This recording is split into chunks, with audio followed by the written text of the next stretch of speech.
ഒടുവിൽ ഇപ്പോൾ കിംസ് ആശുപത്രിയിലേക്ക് പൈലറ്റ് വാഹനത്തിന്റെ അകമ്പടിയോടുകൂടി ഇപ്പോൾ ആംബുലൻസ് ഇപ്പോൾ കിംസ് ആശുപത്രിയുടെ മുൻവശത്തെത്തിയിരിക്കുകയാണ്. അവയവം വാങ്ങാനായിട്ട് എല്ലാവിധ ഒരുക്കങ്ങളും ഇപ്പോൾ ആശുപത്രിയുടെ മുൻപിൽ തന്നെ ഒരുക്കിയിരിക്കുന്നു എന്നുള്ളതാണ് ഏറ്റവും പ്രധാനപ്പെട്ട കാര്യം. കഴിഞ്ഞ കുറേ മണിക്കൂറുകളായി 2 മണിക്കൂറിലധികമായി കിംസ് ആശുപത്രിയിലെ അധികൃതർ വളരെയധികം ജാഗ്രതയോടും ഒരുക്കത്തോടും കൂടി എല്ലാവിധ സജ്ജീകരണങ്ങളും ഒരുക്കി കാത്തിരുന്ന നിമിഷങ്ങളാണ് നമ്മളിപ്പോൾ ഈ ദൃശ്യങ്ങളിലൂടെ കണ്ടുകൊണ്ടിരിക്കുന്നത്. കാരണം ഇതിനു വേണ്ടിയിട്ട് ഒരു കുടുംബം 6 മാസം മാത്രം പ്രായമുള്ള കുഞ്ഞാണ് ആലൻ ഷെറിൻ ജോൺ എന്ന് പറയുന്ന കുഞ്ഞു മാലാഖയുടെ ഹൃദയം സ്വീകരിക്കാനായിട്ട് ഓപ്പറേഷൻ തിയേറ്ററിൽ കിടക്കുന്നത്. ആ നിമിഷങ്ങൾ ആ കുടുംബം വളരെയധികം പ്രാർത്ഥനയോടുകൂടി ഈ ആശുപത്രിയിൽ കഴിയുകയാണ്. അപ്പോഴാണ് ഇപ്പോൾ ഈ നിമിഷം വളരെയധികം ഒരു ചരിത്ര നിമിഷം കൂടിയാണ്. ഇപ്പോൾ ആലൻ ഷെറിൻ ജോണിന്റെ കരളുമായിട്ടത് ഡോക്ടറും അധികൃതരും ഒക്കെ ഇപ്പോൾ കിംസ് ആശുപത്രിയുടെ അകത്തേക്ക് കടന്നു പോകുകയാണ്. ഇനി തൊട്ടടുത്ത് ഓപ്പറേഷൻ തിയേറ്ററിലേക്ക് എത്തിച്ച് തൊട്ടടുത്ത നിമിഷങ്ങളിലേക്ക് ശസ്ത്രക്രിയ അടക്കമുള്ള നടപടികളിലേക്ക് കടക്കും എന്നുള്ളതാണ് ഡോക്ടർമാർ അറിയിച്ചിരിക്കുന്നത്. നീണ്ട 10 മണിക്കൂർ നീണ്ടു നിൽക്കുന്ന കരൾ ശസ്ത്രക്രിയയ്ക്കാണ് ഇപ്പോൾ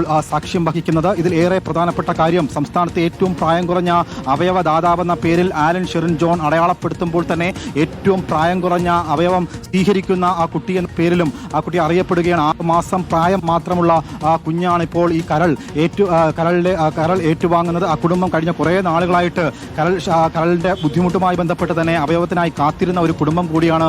ആ നിമിഷമാണ് ഇപ്പോൾ ആലൻ ഷെറിൻ ജോൺ ഒരുപക്ഷെ മരണ നിമിഷം പോലും അതൊരു മാലാഖയായി കടന്നു പോകുമ്പോൾ ഒരു വളരെയധികം വേദനിപ്പിക്കുന്ന നിമിഷം കൂടിയാണ്. ഈ വാർത്ത റിപ്പോർട്ട് ചെയ്യുമ്പോൾ തന്നെ ഒരു ഭാഗത്ത് ആലൻ ഷെറിൻ ജോണിന്റെ മാതാപിതാക്കൾ ഏറെ വേദനയോടും കണ്ണീരോടും കൂടി ആയിരിക്കുമ്പോൾ തന്നെ തങ്ങളുടെ മകൾ വിട്ടുപോയെന്ന് പറയുമ്പോഴും ഇനി അങ്ങനെ വിട്ടുപോകാൻ സമ്മതിക്കാതെ 5 മനുഷ്യ ജീവനുകളിൽ പുതുജീവൻ നൽകിക്കൊണ്ട് ആ കുടുംബം അങ്ങനെ ഒരു തീരുമാനമെടുത്തു. കേസോട്ട് അടക്കമുള്ള അധികൃതർ നിർണായകമായിട്ടുള്ള ഒരു തീരുമാനം എടുത്തുകൊണ്ട് തന്നെ മുന്നോട്ട് വന്നു. വളരെയധികം വേഗതയിൽ ചുവടുവയ്പ് നടത്തി.